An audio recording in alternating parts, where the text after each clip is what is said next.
आजकल के बच्चे इतने तेज होते हैं, ताई ने, ताऊ ने, चाचा ने कुछ भी गलत कह दिया तुरंत आकर मां पे शिकायत करेंगे। बड़ों की, छोटों की कौन के, अपने बड़ों की भी शिकायत कर देते, मेरे को मारा। और आगे माताएं भी ऐसी झगड़ा कर लेंगे जिसने मारा। ये नहीं सोचती कि यदि इसके ताई ने, चाची ने, ताऊ ने, किसने कुछ इसको मारा है, इसका मतलब इसने कोई गलत काम किया होगा तभी तो मारा। ये हमारे बड़े हैं, पागल थोड़ी है बिना बात के मारेंगे, कुछ तो गलती की होगी। तो उस समय माता को सोचना चाहिए कुछ गलती की होगी तब मारा है, लेकिन नहीं, लड़ने पहुंच जाएंगे, छोटी सी बात पे झगड़ा कर लेंगे। तुम्हारी हिम्मत कैसे पड़ गई? मुख नहीं दिखाएंगे, रहेंगे घूंघट में, जबान पूरी 5 फुट की निकाल लेंगे, लड़ लेंगे। एक बच्चे को अध्यापक ने पीट दिया गलती पर, रोता हुआ मां के पास पहुंचा। मां ने कहा क्या हुआ? तो कहा अध्यापक ने मारा। अध्यापक की ये हिम्मत, मेरे बच्चे को मारा, वो मेरे को जानता नहीं, चल मेरे को बता किसने मारा। अब उस माँ को ये सोचना चाहिए कि कोई गलती की होगी, होमवर्क करके नहीं लाया होगा, कोई उधमबाजी शरारत की होगी तभी तो मारा, लेकिन नहीं, मेरा बच्चा क्यों मारा? तभी तो बच्चे बिगड़ते। पहुंच गए बेटे को लेके स्कूल में, टीचर ने देखा, रहे वही माता आ रही जिसके बेटे को मारा। ये तो बड़ी खर्राट महिला है, अलीपुर की नहीं, अलीपुर की नहीं, कहीं और की थी। और दूर से देखा माता को, टीचर तो डर के मारे कुर्सी छोड़ के खड़ा होगा, आइए माता जी आइए। वो बोली माता जी के बच्चे, पहले तो बता कि तुम्हारी हिम्मत कैसे पड़ेगी मेरे बेटे पे हाथ उठाने की?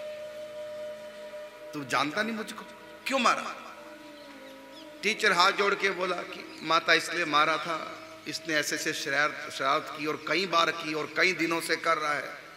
मैंने कई बार समझाया, नहीं समझा, अंत में मैंने थप्पड़ मार दिया, शायद डर के मारे, मार से सुधर जाए, इसलिए मार दिया जैसा सुधर जाए। कहता है कि पिटने से कोई सुधर जाता है? इसके बाप को मैं हर रोज पीटती हूं, आज तक नहीं सुधरा।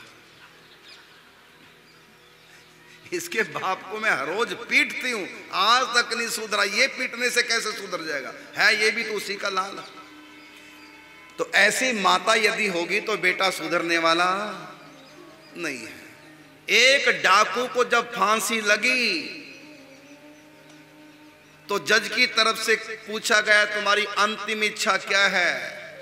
तो कहा मेरी अंतिम इच्छा है कि मैं मां से मिलना चाहता हूं फांसी से पहले। मां को बुलाया गया, मां के पास आया, मां के पास आया, मां मेरी अंतिम इच्छा, और मां के कान में जैसे कुछ कहने के लिए मुंह लगाया तो कान को पकड़ दांतों के नीचे चबा गया। ओ मां लगी चिल्लाने, न पूते तो ने ये क्या किया? कहता अपना गुस्सा ठंडा कर रहा था, मेरे कान चबा करके। हाँ, जब सत्संग चल रहा था हमारे गांव में और मैं उस सत्संग से जूते चुरा के लाया था घर, उसी समय तू मुझको थप्पड़ मार देती, डांट फटकार देती, कुछ समझा देती, बल्कि उल्टा कहा, छुपा दे, बताना नहीं किसी को। वो जूते की चोरी की शुरुआत मैंने की और आपने मुझको समझाया नहीं, फटकारा नहीं, और वही चोरी फिर धीरे धीरे आगे बढ़ती गई, डाकू बन गया, फंस गया, आज फांसी लग रही है। फांसी मुझको लग रही इसलिए नहीं कि मैं डाकू हूं, फांसी इसलिए लग रही कि तुम्हारे जैसी मां मुझको मिली। यदि पहले दिन ही जब मैंने सत्संग से जूते चुराए, यदि उसी दिन मुझको डांट फटकार देती तो मैं आज डाकू ना बनता और आज फांसी पे ना चढ़ता। मेरी मौत का कारण, मेरी फांसी का कारण तुम हो। बच्चे क्यों बिगड़ रहे हैं? पहले बड़े बिगड़ते हैं तब छोटे बिगड़ते हैं, समय नहीं देते। माताएं भी फोन पे टक टक टक लगी रहती। बच्चा स्कूल में नहीं पढ़ता, तो संतों के पास लाते हैं, महाराज आशीर्वाद दो, पढ़ता नहीं। लेकिन एक माता भी आशीर्वाद नहीं मांगती कि गीता नहीं पढ़ता, आशीर्वाद दो। उल्टा रोक देती है कहीं बाबा जी ना बन जाए, उल्टा रोक देती, फिर हाथ से निकल जाता है। हम भगवान का भक्त बने बिना मातृभक्त नहीं बन सकते, देश भक्त सच्चे नहीं बन सकते। स्वार्थ में भले बन जाए अलग बात है, वो भी नाटक होगा। सच्चा देश भक्त, सच्चा समाज का भक्त वही है जो सच्चा भगवान का भक्त होता है।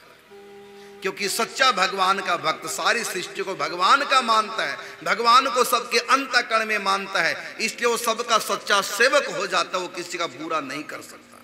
यदि आप चाहते हैं कि समाज सेवक पैदा हो, पहले उनको धार्मिक बनाओ। अब कहें नेता समाज सेवक, ठीक है, कुछ सज्जन होते हैं समाज सेवक का नेताओं में भी, लेकिन अक्सर देखने में आता है ये सब घोटालेबाज होते हैं।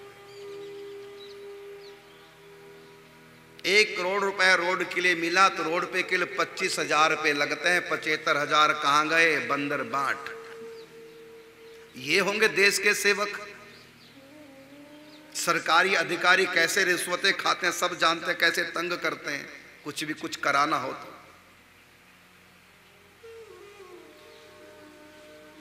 यदि आप सरकार के बनाए हुए कानून के अनुसार, नक्शे के अनुसार बिल्डिंग बनाएंगे तो आपका नक्शा पास होगा ही नहीं, क्योंकि आप कानून के हिसाब से नक्शा बनवा रहे हैं। तो रिश्वत तो फिर मिलेगी नहीं उनको। रिश्वत कब मिलेगी? जब आप नक्शे के नियम तोड़ करके जब बिल्डिंग बनाएंगे। इसलिए वो कहते हैं कि ज्यादा जमीन घेरो, जमीन छोड़ो कम। सरकार कहते हैं 10 फुट छोड़ो, तुम 8 फुट छोड़ो, 2 फुट अपने कवर कर लो। सरकार कुछ नहीं कि हम बैठे बस थोड़ा सा रिश्वत दे दो। यदि आप कानून के हिसाब से चलेंगे तो कोई रिश्वत मांगने वाला तंग नहीं कर पाएगा, इसलिए आपका नक्शा ही पास नहीं करेंगे। ये स्थिति है समय।